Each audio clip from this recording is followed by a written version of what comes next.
Un principio perseguito, quello della qualità dello spazio anche attraverso sistemi a basso costo, e qui credo appunto che sia un ottimo modo per continuare la riflessione aperta.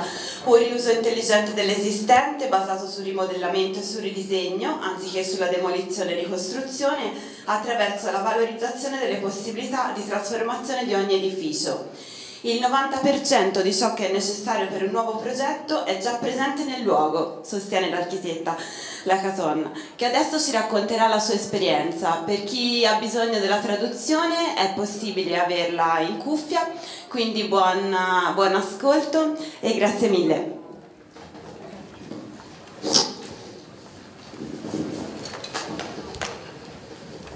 Merci beaucoup de l'invitation. Je vais parler en français. Je ne maîtrise pas suffisamment votre langue pour faire la conférence en italien.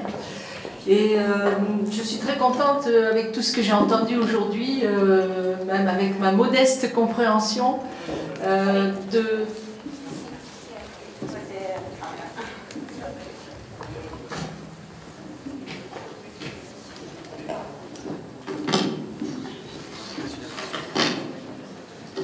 Je suis très contente de pouvoir participer à cette réflexion que je trouve assez innovante et j'espère avoir d'autres occasions de venir, de participer, de voir exactement les résultats qui sont produits par cette nouvelle façon de faire.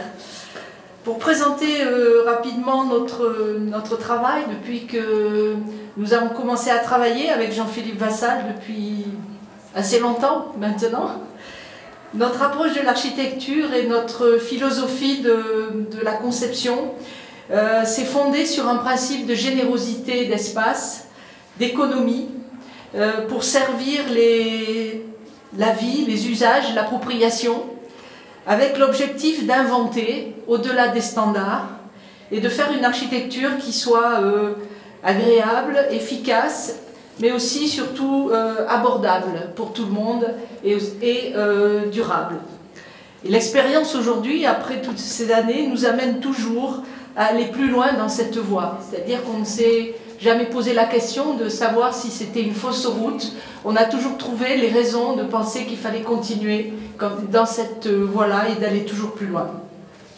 Pour nous, l'architecture, c'est une réponse d'espace à des questions très complexes, à des besoins, à des demandes, des programmes, des fonctions, la particularité d'un site, des demandes techniques et des contraintes diverses. Donc il faut trouver une certaine efficacité, une rationalité, une fonctionnalité.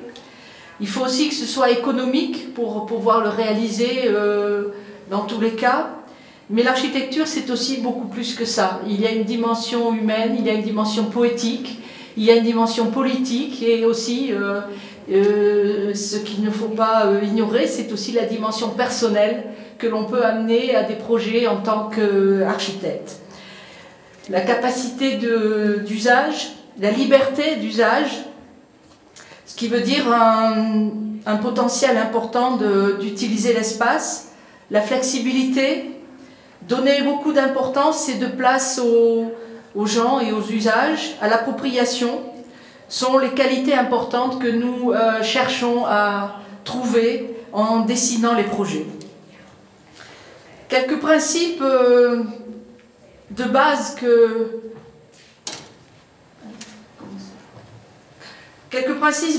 que l'on se donne à travers les projets qui sont la générosité d'espace, de l'espace en plus, l'espace double, de manière à faciliter les usages et l'appropriation. Et cette idée d'agrandir l'espace pour le confort est une idée presque obsessionnelle dans notre travail. Mais c'est aussi une façon de redéfinir une idée du luxe qui ne se définit pas sur la notion de l'argent, de la valeur financière, mais par rapport à la générosité et au bien-être et au plaisir. Cela doit être supporté par l'économie. Économie qui veut dire dépenser moins et faire plus. C'est un point absolument essentiel que l'on a compris dès le premier projet, en tant que jeune architecte, quand on a commencé à travailler, en se disant que on ne devait pas subir la contrainte économique, mais au contraire en faire un outil de conception et un outil de liberté. Donc on a beaucoup travaillé sur les premiers projets pour essayer de comprendre comment se fabriquait l'économie. Et c'est clair qu'au contraire d'être une contrainte, l'économie permet une optimisation et une maximalisation de l'argent que l'on a, des budgets. Elle permet de faire plus dans le même budget et surtout elle permet d'aller à l'essentiel et de définir des priorités. Et définir des priorités, définir l'essentiel, c'est toujours très favorable à la qualité d'un projet. Et à travers cette démarche, cette recherche, on a trouvé une sorte de bonheur, on a trouvé une sorte de liberté qui nous a montré qu'on n'avait pas à se laisser contraindre par les matériaux, par la construction, par les lois, mais simplement que notre liberté d'architecte ou le détournement poétique aussi des choses pouvait, avec aussi cette conscience de travailler pour l'usage, pouvait nous amener à dépasser toutes ces contraintes-là et à essayer de les régler au mieux possible. Un autre principe est de travailler dans une conception bioclimatique, c'est-à-dire c'est d'utiliser au maximum les ressources naturelles du climat et d'une façon très simple. C'est-à-dire il n'est pas question d'hyper-technologie, de matériel à l'extrême, mais surtout de comprendre ce que le climat peut apporter à l'espace et au confort naturel. Donc c'est la lumière, c'est la ventilation, le soleil, et tout ça pour créer un confort naturel et apporter des économies d'énergie. Et dans les projets, nous aimons bien utiliser la question de la double enveloppe et des espaces thermiques intermédiaires qui sont beaucoup plus que des espaces techniques et qui deviennent aussi des espaces d'usage en addition des espaces plus traditionnels. Un autre principe aussi est d'accorder beaucoup d'importance et de valeur à ce qui existe pour réutiliser, pour transformer, avec l'opportunité donc de ce que l'on a entre les mains pour développer aussi des villes beaucoup plus durables. Ne jamais créer de contraintes d'usage. Ok, merci. Ne jamais créer de contraintes d'usage, c'est-à-dire laisser toujours la place. L'architecture n'a pas lieu de contraindre, elle est là au contraire pour donner de la liberté, pour donner de l'appropriation. Donc c'est un travail aussi à faire sur l'architecture pour qu'elle existe à sa place, mais sans contraindre l'utilisateur. Et ce n'est pas une mise en second plan, ce n'est pas une mise en arrière, c'est simplement une ambition. Et cette ambition, elle est de permettre, à travers l'espace, l'appropriation et la créativité des utilisateurs.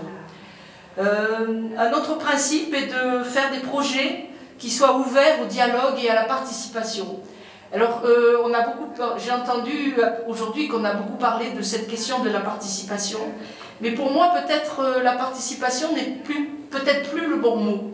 Parce que participation, il indique qu'on accepte quelqu'un dans un processus pour participer, alors que la réalité, en fait, elle est d'élargir le nombre des acteurs, des processus de décision et de conception. C'est-à-dire que les habitants, qui jusqu'à maintenant étaient des participants, doivent devenir des acteurs du projet, de la décision, avec leurs compétences d'habitants. C'est-à-dire qu'il faut reconnaître des compétences d'habitants, comme l'architecte a des compétences d'architecte, ou le politique a des compétences de politique, et chacun doit être intégré dans le processus à sa place. Donc c'est beaucoup plus que de la participation, c'est le processus ce sont les processus de conception et de décision.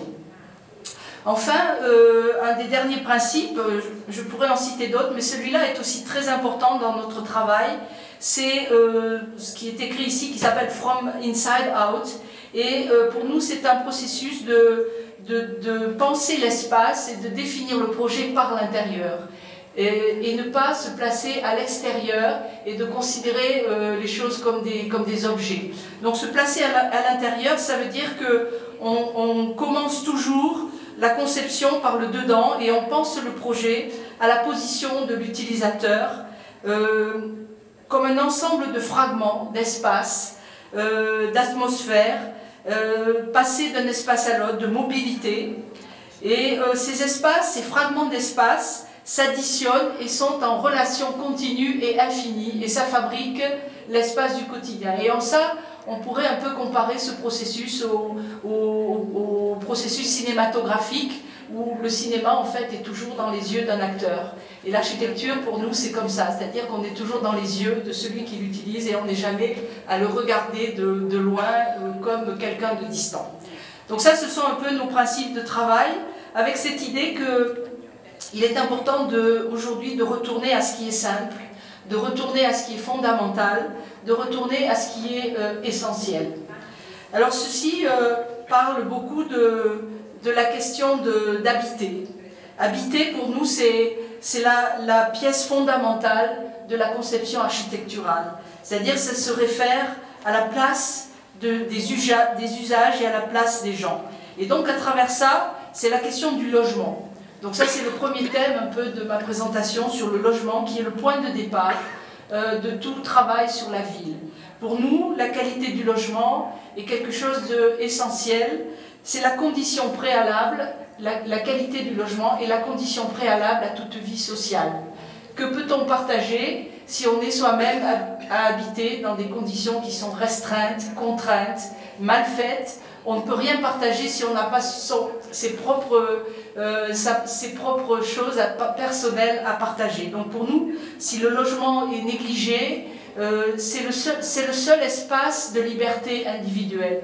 Pour tous ceux qui n'ont pas les moyens de s'offrir ce que la ville peut offrir de services, de loisirs, eh bien le logement reste l'espace de liberté individuelle. Donc c'est très important de comprendre que le logement doit être le point de départ de toute réflexion sur la ville. Et sans la qualité du logement, l'espace public ne peut pas fonctionner non plus. L'espace public ne peut pas être le substitut de l'espace individuel. Il faut que les deux fonctionnent simultanément. Donc c'est très important. Et aujourd'hui, ce qui est un peu dramatique dans les villes, c'est que le logement est devenu un produit de marché. Et c'est quelque chose qu'il faut absolument, je crois, s'opposer à cela, que le logement ne peut pas être un produit financier, mais il doit être absolument le produit d'une politique publique qui vise à produire des logements de bonne qualité, sans aucune classification sociale, mais des logements de qualité dans la ville. Alors rapidement, quelques projets. Ça c'était notre premier projet, donc où peut-être un peu intuitivement, mais surtout avec des convictions énormes, c'est ce que nous voulions faire, sortir des standards et proposer à cette famille d'ouvriers qui au début n'avaient pas du tout l'intention de travailler avec un architecte, mais on a été mis un peu par hasard en contact, et donc on avait envie de faire beaucoup mieux que ce que leur proposaient les fabricants de maisons qui leur proposaient des maisons sur catalogue. Alors d'abord, faire beaucoup mieux, c'était d'abord donner plus de surface, en considérant que 70 mètres carrés pour une famille de 4 personnes, c'est vraiment pas bien, c'est pas suffisant.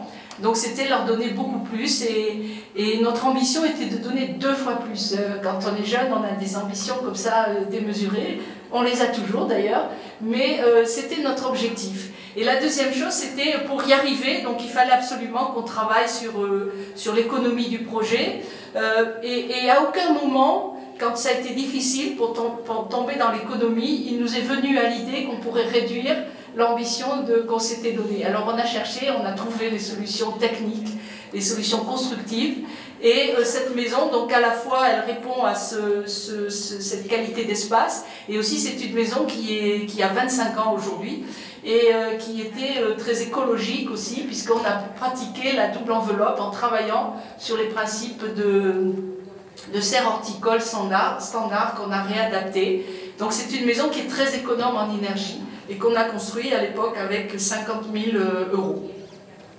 Donc pour nous, ça, je la montre aujourd'hui, on aime bien la montrer, parce que d'une certaine façon, c'est le module fondamental de notre travail. C'est-à-dire que presque tous les projets pourraient être considérés comme des multiplicateurs de ce projet-là par rapport à tout ce qu'on a pu expérimenter.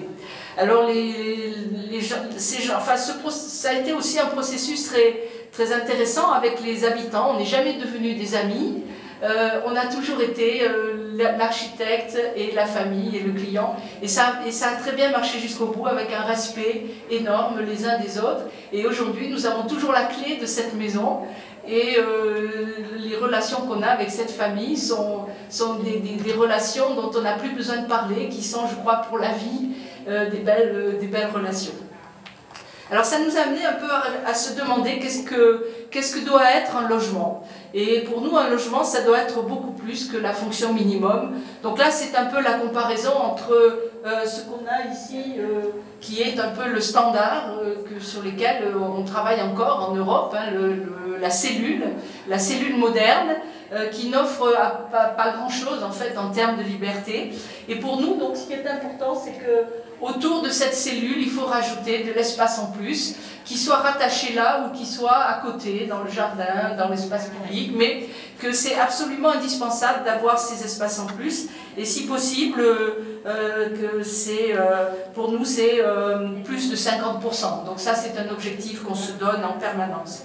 Et puis, il doit y avoir de la mobilité autour de ces espaces. Là où ici, on n'a aucune mobilité parce qu'il y a seulement un couloir et puis on va dans les pièces. Il faut trouver la mobilité autour de ces espaces-là.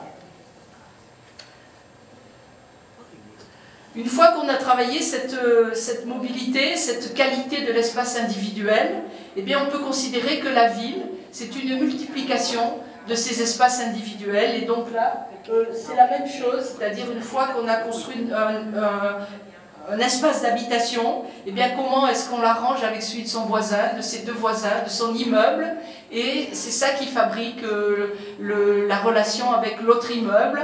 Et qu'est-ce qu'on doit trouver dans des cercles de quelques minutes, à 30 secondes c'est son voisin, à 1 minute c'est son hall d'entrée, à 5 minutes c'est ceci, à 10 minutes, etc. Et nous sommes convaincus que la ville aujourd'hui, elle se fait plus par le grand territoire et par la grande échelle, elle se fait par l'intérieur, parce que, comme il a été dit beaucoup ici, les situations sont constituées dans les villes et qu'on doit travailler à partir de ça. Donc le grand territoire, il est pour gérer les transports, il est pour gérer l'énergie, il est pour gérer des équipements de grande échelle, mais la ville elle-même ne peut plus être le résultat d'une pensée linéaire du grand territoire jusqu'au petit bloc. Et le petit bloc, après, on s'en fiche un peu, c'est l'architecture, avec ses contraintes de surface, de hauteur, de prospect, etc. Aujourd'hui, nous sommes convaincus qu'il faut partir à l'envers et rencontrer à un moment donné la grande échelle, et c'est ce qui permet aussi de revitaliser nos territoires. Alors pour continuer sur le logement, donc quelques années plus tard, on était passé à une échelle de logement collectif, de logement social. Donc ça, c'était pour une société de HLM, donc qui voulait construire un ensemble de logements à l'emplacement d'une ancienne usine qui était elle-même au cœur d'une cité ouvrière de 1500 maisons. Donc là encore, nous avons proposé de travailler sur des constructions économiques, mais néanmoins très ambitieuses en termes de l'espace qu'elles pouvaient proposer, et aussi donc qu'ils pouvaient utiliser des principes de serre horticole qui ont une grande intelligence en fait pour gérer la question du climat, qui ne sont pas du tout liés aux standards ni aux normes de l'architecture. C'est d'autres façons de penser, et en même temps cette légèreté a une grande efficacité par rapport à la question climatique. Donc on a travaillé à cette échelle-là sur la façon dont on pouvait réutiliser ces produits tels qu'ils sont, parce que c'est très économique, et de les associer avec des structures qui elles-mêmes sont des structures ouvertes, des structures économiques, pour pouvoir faire cette construction, donc pour 14 logements, ce qui nous permettait de construire une surface 2 fois plus grande que la surface minimum de ces 14 logements, avec des parties en bas donc plus traditionnelles, des parties en haut, et en fait chaque logement devait avoir un espace au rez-de-chaussée et un espace au-dessus. Donc ça c'est un peu le résultat final, avec l'utilisation aussi de tous les principes techniques qui permettent de créer le confort climatique, que ce soit les ouvertures, les rideaux thermiques, etc. Donc ça c'est du logement social. Là, c'est un logement avant l'utilisation, c'est-à-dire qui laisse la place à l'habitant, donc avec la capacité, mais aussi le maximum de possibilités. Ce qui a été très important dans ce projet, c'est qu'on a discuté dès le début avec le client ce que serait après, dans la mesure où nous, on arrivait à faire cette construction 2 fois plus grande dans le même budget que le budget du standard, comment il agirait après avec les loyers. Et donc on s'était engagé mutuellement que nous on ferait plus grand sans dépasser le budget, et il devait s'engager à ne pas louer 2 fois plus cher parce que c'était 2 fois plus grand, et donc il a loué en fonction de la typologie. Donc ça a pu rester du logement social, et là encore c'était très important parce qu'on s'est aperçu que louer en fonction de la surface n'est pas une loi, c'est une pratique. Et que c'est aussi très important de remettre en question les mauvaises pratiques pour faire avancer les choses. Donc ces logements avant l'utilisation et puis après l'utilisation, donc sur 14 familles. Donc avec cette liberté d'usage qui est donnée par ces espaces qui n'ont pas de fonction habituelle, mais qui sont laissés totalement à l'appropriation des habitants. Donc ici, on a un logement qui fait à peu près 180 mètres carrés, là où il aurait dû faire 90, et le prix de location a été celui de 90 mètres carrés.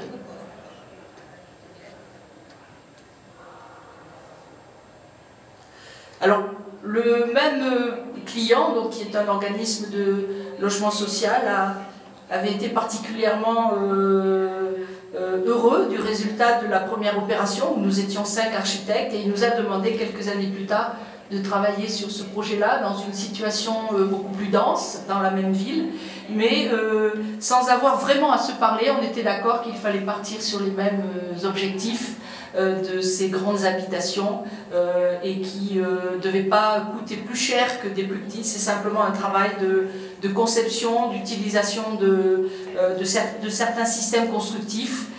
Et avec cette conception-là, on arrive à développer des grandes surfaces sans dépasser le budget. Donc ça, c'est le plan masse qui a été donné par l'urbaniste. Et donc voilà le résultat, donc de 60 logements qui sont tous à peu près 2 fois plus grands que la moyenne du logement social standard. Donc certains qui ont des petits espaces.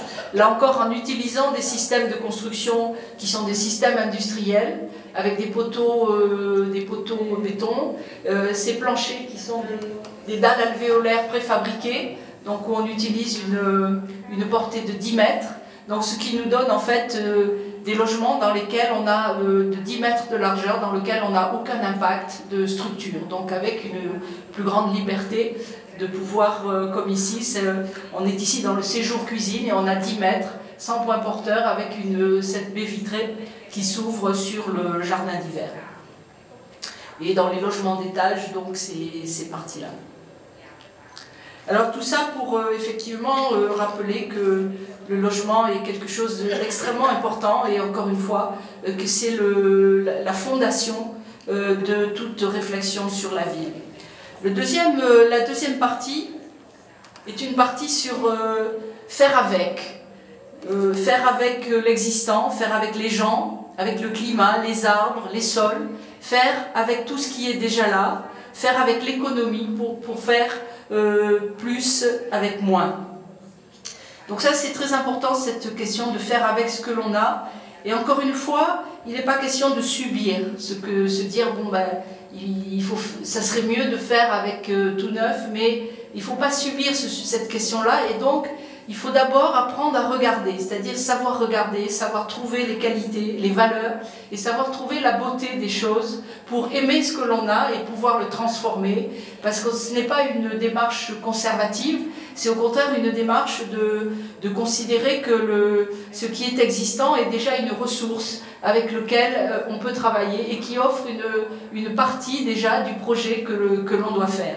Donc c'est une démarche qui pour nous est absolument importante. Alors quelquefois, l'existant a une telle valeur que le grand risque, c'est de l'endommager. Donc comme dans cette situation là au bord de la mer, dans une forêt où on devait construire une maison et au final on était très inquiet d'endommager la situation que l'on avait. Et donc au final on a proposé de ne pas couper un arbre et de construire la maison donc à travers les arbres avec ces petites structures métalliques et de la surélever pour garder le sol de la dune intact et donc de construire sans dégrader, sans couper d'arbres et simplement pour s'introduire délicatement dans un paysage exceptionnel.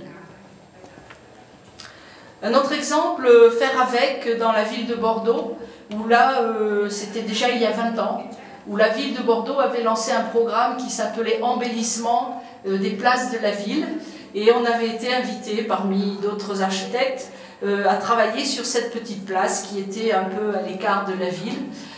Et on avait à peu près 4 mois pour faire un projet et revenir avec un projet de transformation où on refaisait les sols de la place, le design des bancs, et on est allé très vite, quand on est allé là-bas, on a eu ce sentiment qu'il y avait déjà une beauté très apparente, très évidente, et on a cherché de façon très méthodique à essayer de voir, de décrypter, de comprendre ce qu'on avait entre les mains.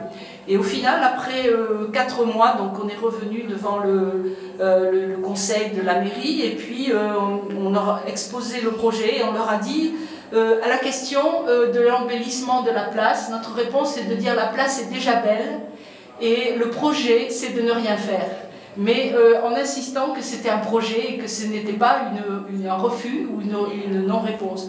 Donc c'est important, je trouve, dans la démarche d'architecture de comprendre que la conception de l'architecture, ça commence très en amont de la fabrication de quelque chose, par la compréhension des lieux, par l'inventaire, par l'observation, la complexité, comprendre les choses et après de définir une réponse qui peut être très construite, qui peut être pas construite du tout, ou entre les deux, mais c'est, je crois, quelque chose qu'on ne valorise pas assez dans la compétence d'un architecte, cette démarche de compréhension et de comprendre la complexité pour trouver des réponses simples. Alors parfois, la réalité ou l'existant, il ne donne pas la totale satisfaction, c'est-à-dire ce n'est pas ce qu'on attendrait comme tout ce patrimoine de logement social moderne donc, qui a été construit dans les villes dans les années 60 et 70. Et en France, on a un patrimoine très important là-dessus. Et on a beaucoup travaillé donc, sur ce sujet, et notamment en France, dans les années, il y a à peu près 15 ans, quand le gouvernement a lancé un programme extrêmement important de rénovation du patrimoine, des banlieues notamment, et cette rénovation était fondée sur la démolition de plus de 200 000 logements et la reconstruction. Et donc en tant qu'architecte, avec Jean-Philippe et aussi avec un ami, Frédéric, avec qui on avait fait nos études, on a été très vite assez déstabilisés, voire choqués par cette démarche en se disant c'est pas possible que ce soit tellement mauvais qu'on soit dans la démolition aussi massive. Et on a voulu étudier la question. Déjà avec évidemment l'idée qu'il fallait dire le contraire puisque ça paraissait tellement énorme et on a produit donc ce travail qu'on a appelé PLUS qui était des études de cas sur un certain nombre de projets qui étaient prévus à la démolition et donc avec ce comparatif donc sur la gauche le programme national avec un budget jusqu'à 2015 engagé de 21,3 milliards d'euros. Et ce programme, en fait, s'est divisé entre 16 milliards pour la démolition de 123 000 logements, avec un coût par logement de 165 000 €, et une rénovation très modeste, très basse, de 275 000 logements, donc avec 17 000 €. Et entre les deux, l'État ne finançait rien. C'est-à-dire que c'était soit la démolition, soit une rénovation à 17 000 € qui permet de refaire l'électricité, de l'isolation par l'extérieur, etc. Et dans ce qu'on a appelé, nous, l'alternative plus, donc qui a été un peu le résultat de notre étude, on a pu voir à travers des case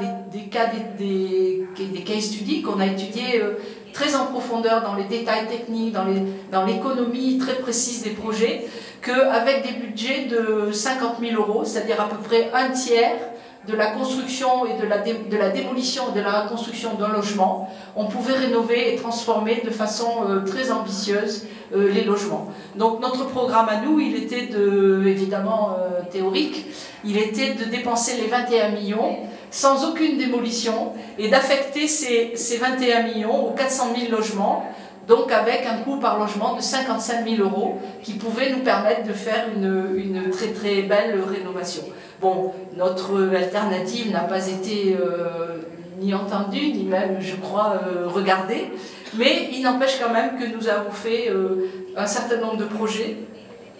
Et bien sûr, notre démarche, elle était peut-être aussi radicale que celle de l'État qui disait on va tout démolir, et la nôtre était de dire il ne faut rien démolir, mais c'était plutôt dans cette idée que ne rien démolir, ça veut dire qu'il faut prêter attention aux choses avant de faire.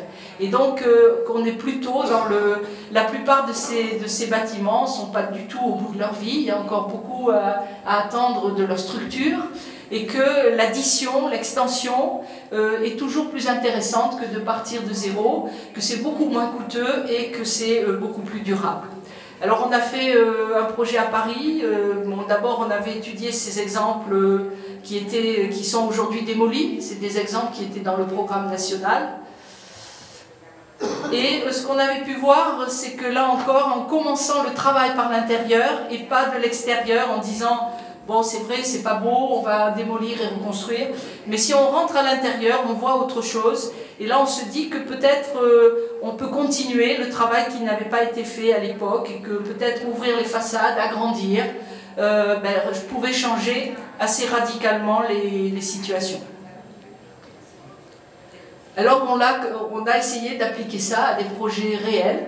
Donc ça c'est un projet à Bordeaux que nous avons terminé à la fin de l'année dernière, qui porte sur, on est dans une cité donc des années 60-70, qui maintenant est complètement intégrée dans le centre de la ville, donc il y a une qualité de vie avec les transports, les équipements, etc. Et nous devions travailler sur la compétition portée sur ces 3 immeubles, c'est-à-dire 530 logements remplis à 100%. Donc avec très peu de possibilités la ville avait étudié la démolition pour un prix à peu près de 150 000 € par logement, mais la grande difficulté c'était de reloger 530 familles dans le quartier, dans un délai correct, et en gros ça prend 10 ans pour reconstruire tout ça, et donc du coup la ville avait accepté de faire la compétition pour ce projet-là.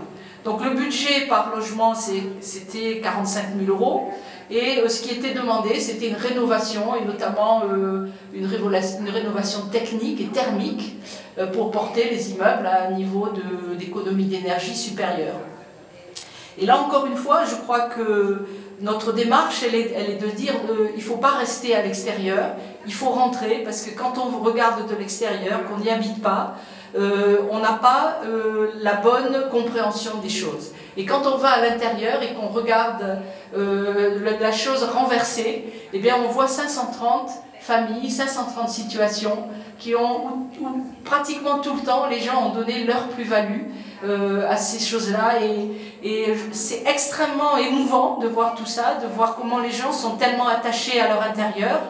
Et quand on ressort, eh bien, on ne peut pas plus voir les immeubles de la même façon. Et on se dit qu'il faut continuer cette démarche de travailler par l'intérieur, de se demander qu'est-ce qui manque au logement, qu'est-ce qu'on peut lui apporter, et pas seulement de penser en termes de réhabiller la façade pour lui changer l'image, ce qui a une très très courte durée, puisque déjà les immeubles qu'on a rénovés comme ça il y a 15 ans sont déjà à nouveau devenus obsolètes. Donc on a commencé ce travail par l'intérieur, donc avec toutes ces situations-là, toutes très chaleureuses, toutes avec beaucoup de plus-value données par les habitants.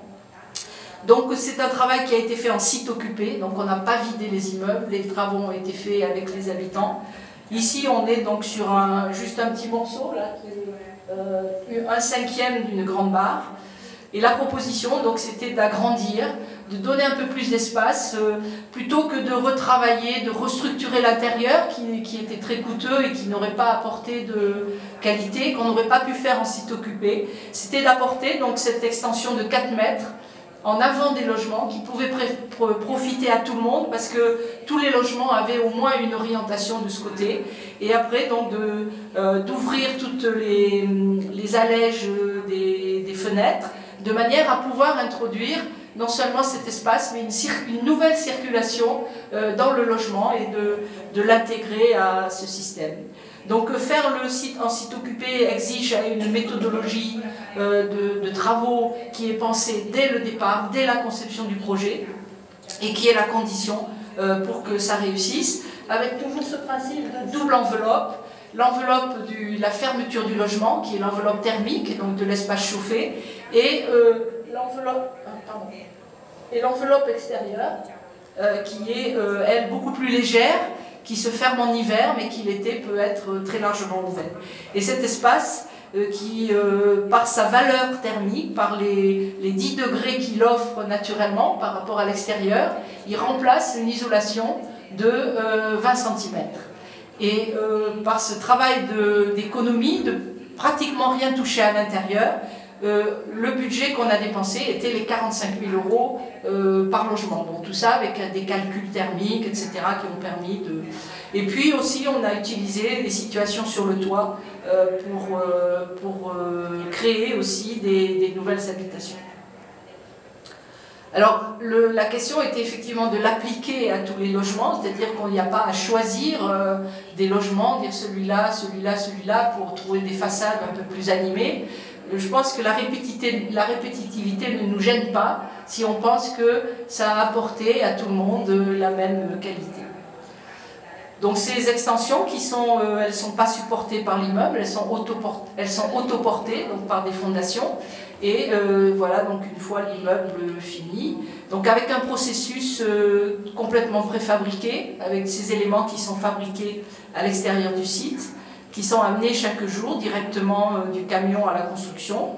Et donc chaque jour, on pouvait construire à peu près 7 éléments de modules, préparer l'étage du dessus, et à partir du moment où on avait quelques étages construits, de commencer le processus d'ouverture des façades, toujours en site occupé. Et cette ouverture et la nouvelle baie vitrée, c'était un calendrier de 2 jours maximum.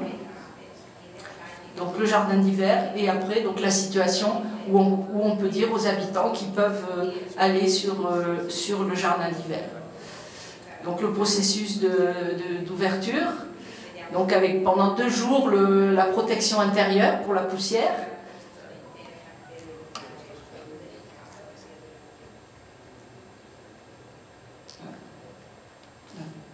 Et donc la situation avant, après, donc ce que ça a apporté à chaque logement. Et là encore avec des loyers qui n'ont pas été augmentés après les travaux parce que le propriétaire a considéré, c'est un organisme public de la ville de Bordeaux qui a considéré que c'était son travail, en tout cas son rôle, de maintenir les immeubles de bonne qualité et de leur donner un meilleur standard.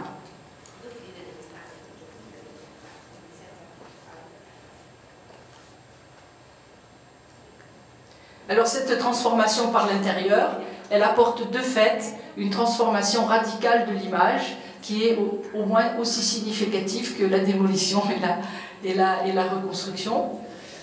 Et donc ces immeubles, sans avoir été vidés, sont devenus ces immeubles-là. Les logements sur le toit, donc c'est 8 maisons additionnelles donc qui ont pu être louées à des grandes familles, des constructions légères pour ne pas alourdir la construction.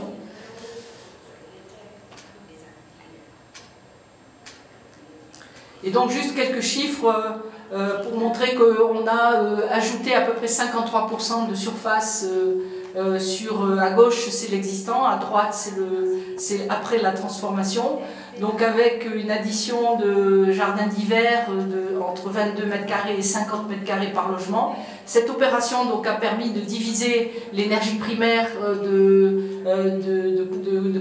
consommation par 3 sans aucune installation sophistiquée de panneaux thermiques, etc.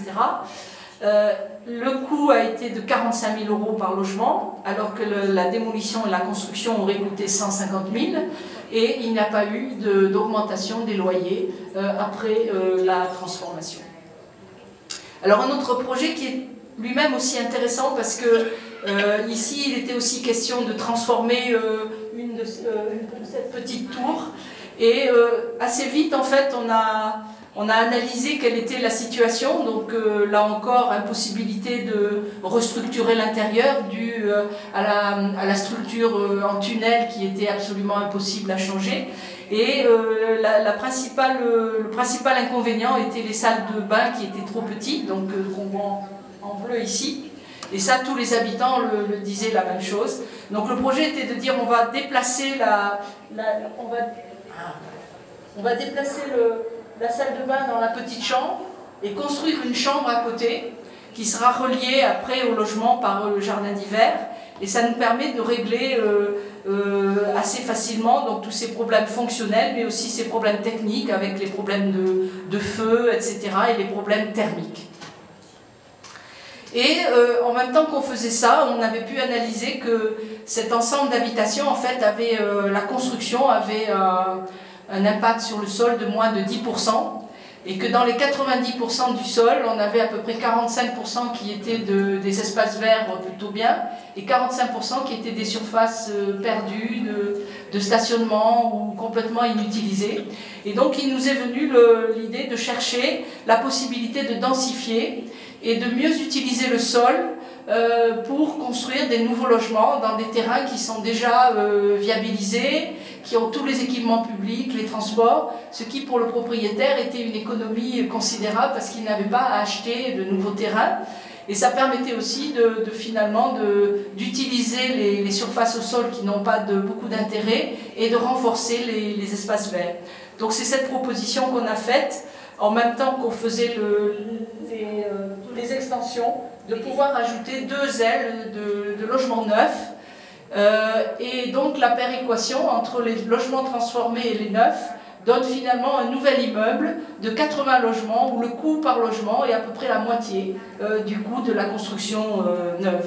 Donc ça permet aussi au passage de créer des nouvelles cages d'escalier, donc dans l'immeuble existant, d'avoir un peu moins de personnes qui empruntent le même ascenseur. Et là, on a travaillé avec des techniques de construction extrêmement rapides, de manière à entourer l'immeuble rapidement avec des constructions légères. Enfin, c'est des constructions en acier, donc qui sont complètement préfabriquées. Et donc, de complètement phagocyter l'immeuble dans une nouvelle structure. Donc là, c'est l'aile des logements neufs, mais on voit derrière ici les logements anciens, donc avec la chambre ici qui a été rajoutée. Des nouvelles entrées donc, qui ont été faites.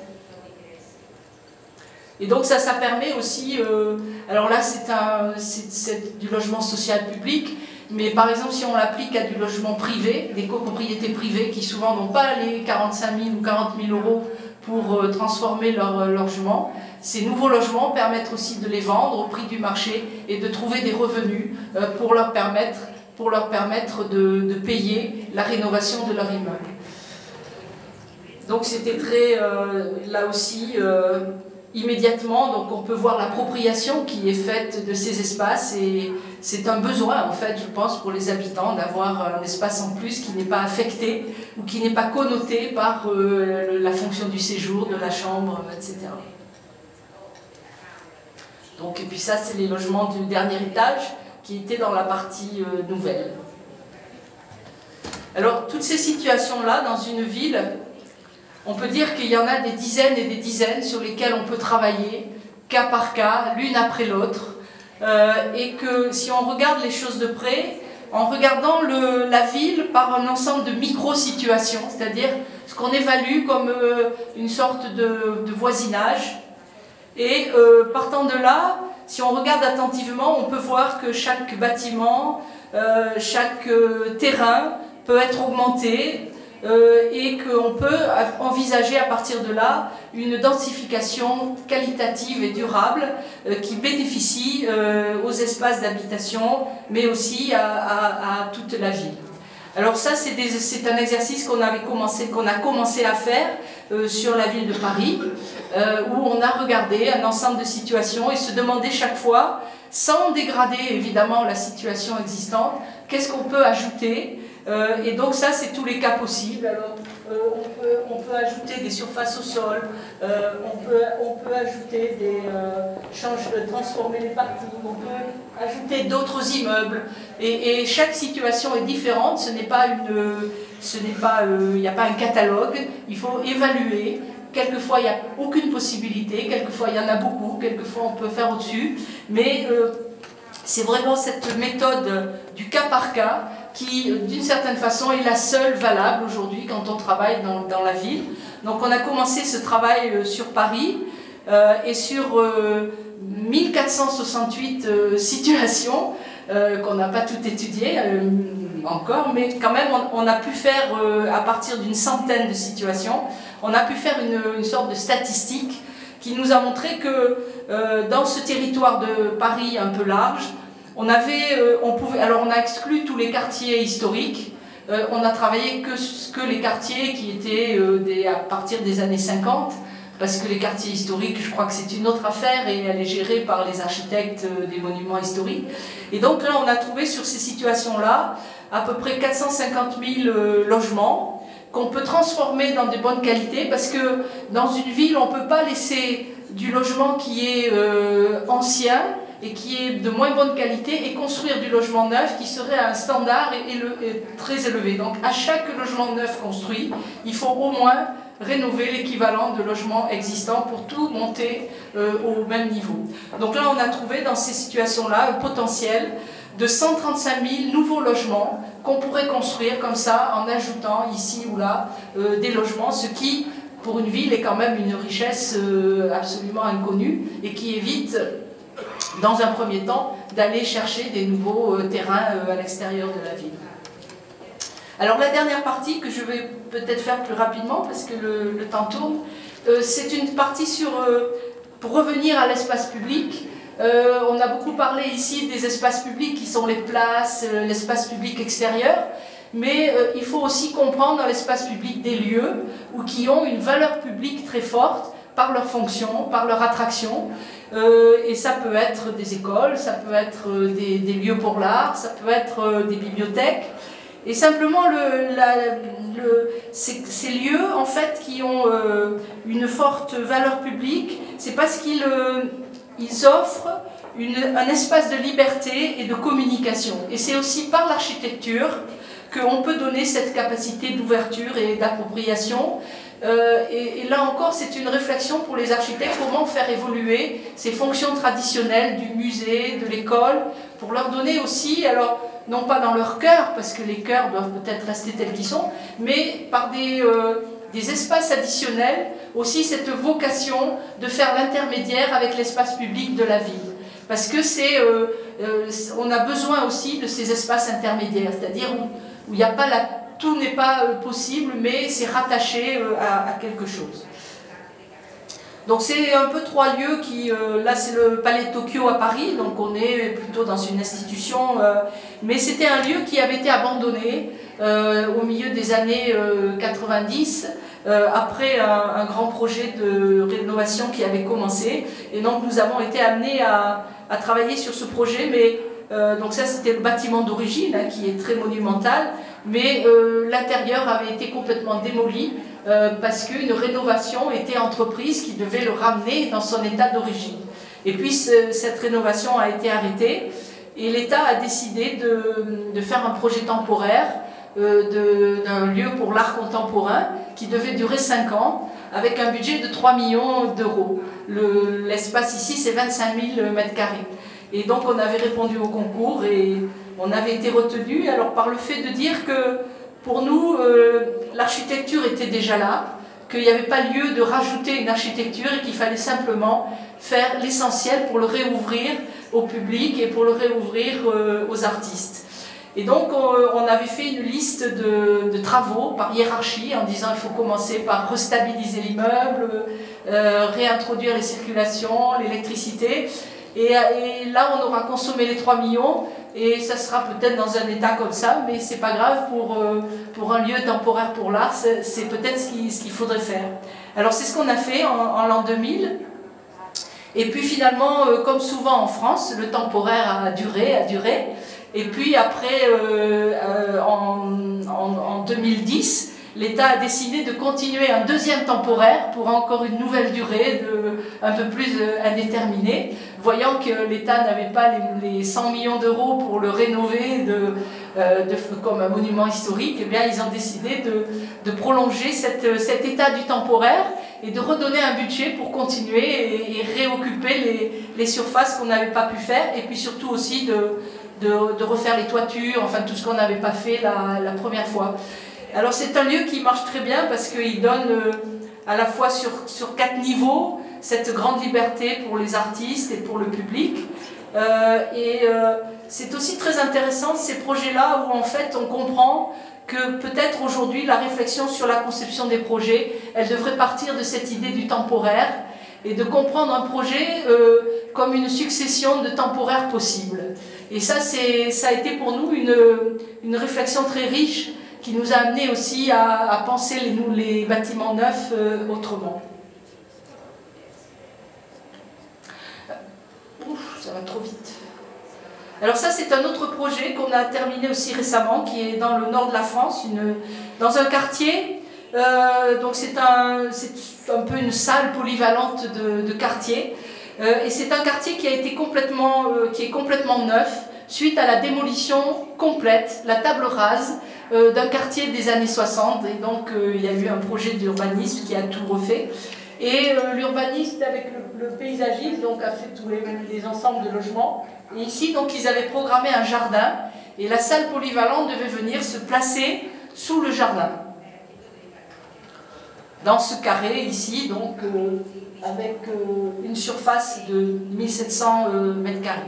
Alors ce qui était demandé, c'était un programme quand même assez complexe où il y avait le cœur du bâtiment, c'était une salle polyvalente où on devait pouvoir faire à la fois avec une salle de 600 places, des concerts de musique amplifiée, du théâtre, les répétitions, et avec quand même un très bon niveau qui était attendu en termes de qualité acoustique et tout ça.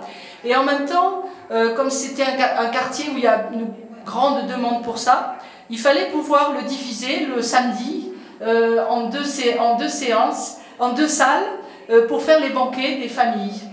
Alors ça nous a paru assez vite très incompatible de dire que quand on prépare un théâtre, quand on fait des répétitions, on ne peut pas s'arrêter le samedi et puis fermer les portes et faire le banquet, après ça sent la bouffe et tout ça, et puis on recommence le lundi. Donc on s'est dit, ben on va profiter de l'opportunité que nous a donné le terrain, et au lieu de faire cet espace-là, on va aller chercher le maximum de volume qui est possible sous le jardin, et pour agrandir l'espace et pouvoir différencier les 2 fonctions, d'un côté les banquets et de l'autre côté la salle polyvalente. Donc on a utilisé une structure préfabriquée très efficace, et ça nous a permis donc que cette multifonctionnalité, donc soit avec une salle de 600 places, des expositions, les banquets, ou totalement libre pour un énorme concert, ou pas de théâtre et les banquets du samedi. Et donc ça, c'est un équipement de quartier qui est très économique, puisque pour 3300 mètres carrés, il a coûté 7 millions, y compris la scénographie.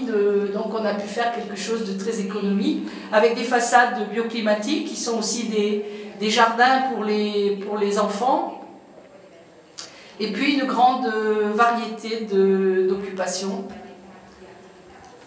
Aussi bien les concerts de l'orchestre national que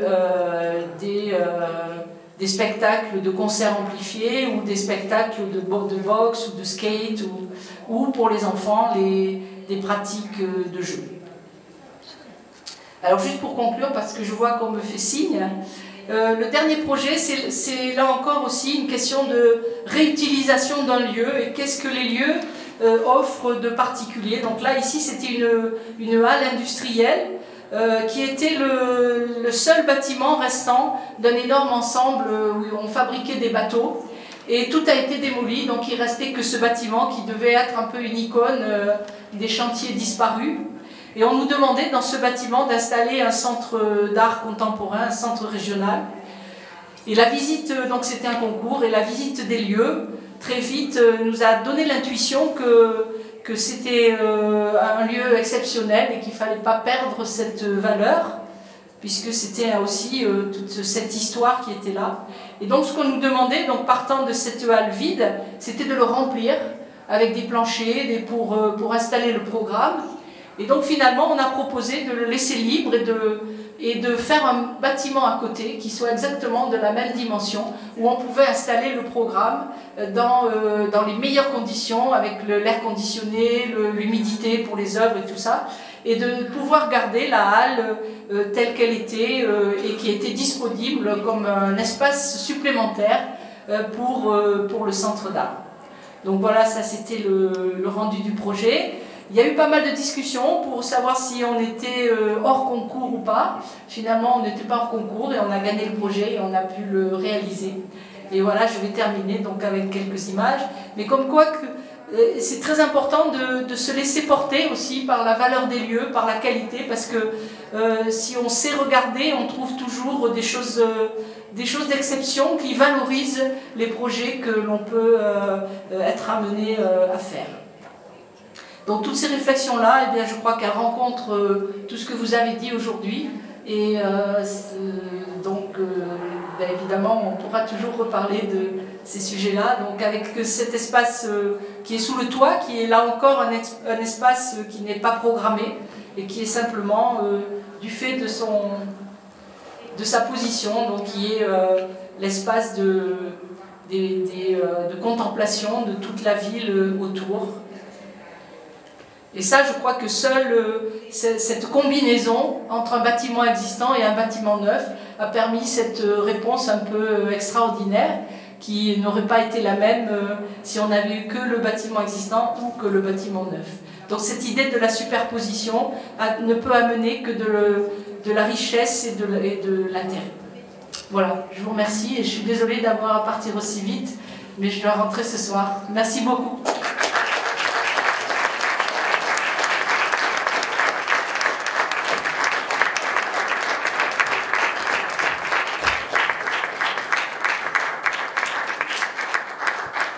Grazie mille. Anne deve volare via nel vero senso della parola e quindi vola verso l'aeroporto. Grazie per essere stata con noi, grazie a tutti gli intervenuti, grazie a tutti i partecipanti. Al piano serra un aperitivo e il programma delle attività di questo mese perché vi accompagneremo fino al Natale. Grazie a tutti, buona serata.